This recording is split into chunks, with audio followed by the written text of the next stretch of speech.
From Utopia to Voidaria, the battle for the universe begins.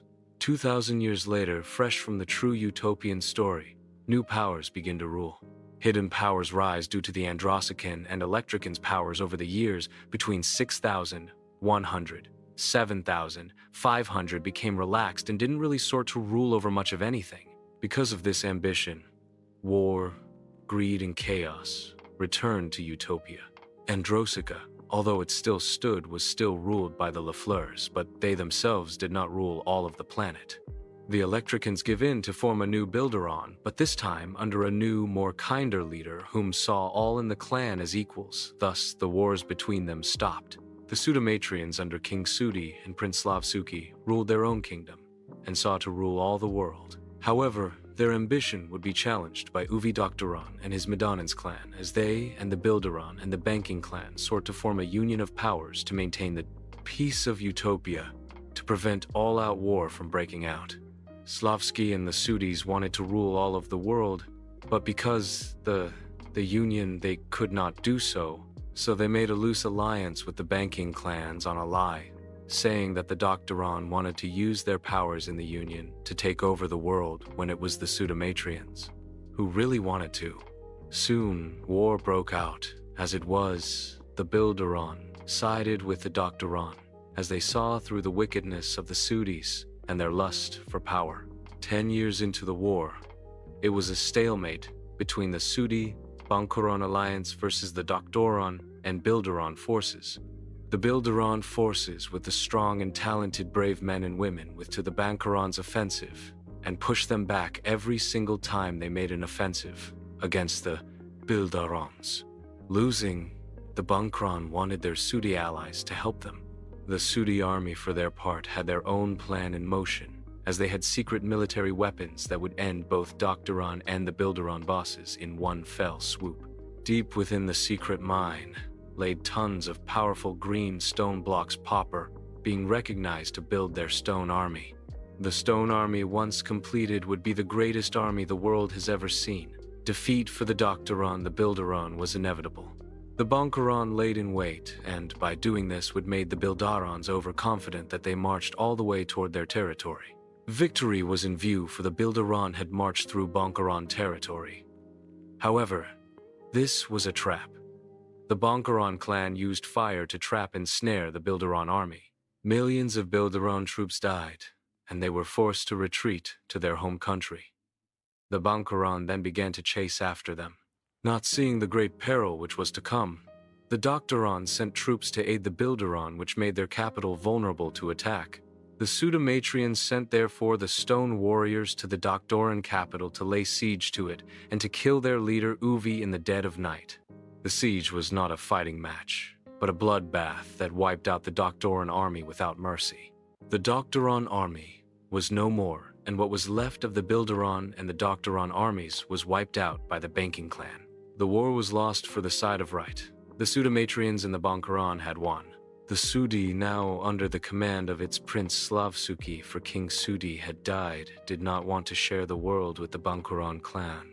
Thus, battle erupted between the two.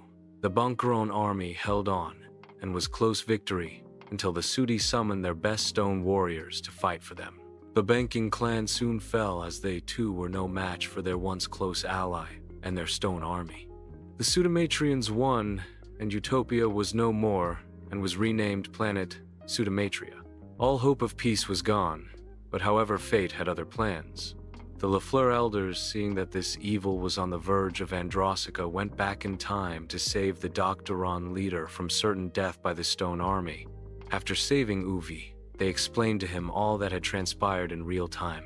Afterwards, they took Uvi's closest allies further back in time to the Sudi mines to destroy it to prevent the rise of the Stone Warriors.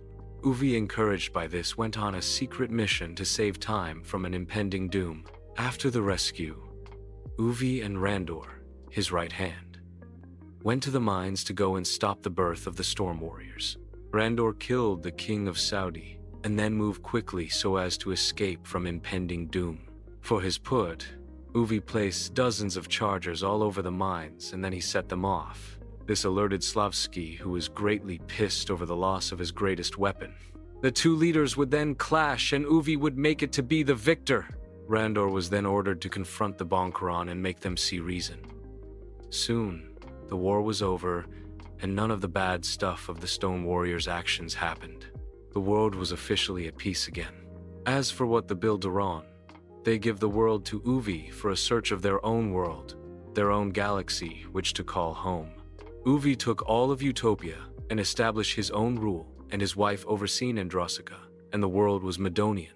A decade later, the mysterious lady named Diana, who claimed to be of Lafleur lineage, brought together elders, and those who she might think they work for her to overthrow the Doctorans, take back the world for her family. The downfall of the Empire would be done by Karenzer and his allies. Coop, who was Karen's rival, and his cousin Carantine and his strategist Toastmaster, who entrust the rising mighty warrior Nidian and his forces united to overthrow Uvi Empire. However, once the Empire fell, the war was still not over, as Coop and his allies knew that the cycle of war would return if the Androsican forces remained in power. So, he would lead Utopia to peace be, changing the world to a democratic age. Diana knew Coop's intent, but did not try to stop him. Instead, she faced him in battle. Even with all her wisdom and talented officers, the Lafleurs were defeated, and the cooperative rule began. Karenzer and his men returned to their homelands, ashamed that he was defeated by his rival in battle. Though Diana went off to the next world, her family and forces returned to Androsica, knowing that the future of Utopia was in good hands. 8 years later, a new danger would soon come to test this new government of the people, by the people, and for the people.